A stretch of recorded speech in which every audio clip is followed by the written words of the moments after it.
Tengok sekali dengan tag aku timbang. Untuk sebelah berat lebih kurang 265 gram. Dan kita tengok dua belah lah.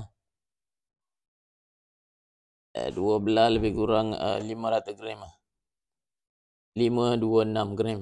Untuk saiz, ni saiz kaki aku. CM 26.5. Serius kasut ni memang over expectation lah. Masa aku order, aku tak rasa kasut ni secantik ni tau. Aku tak rasa kasut ni secantik ni. Tapi bila aku buka kotak je, aku bukan nak racun tau. Aku kali ikut kan dah malas nak racun. Tapi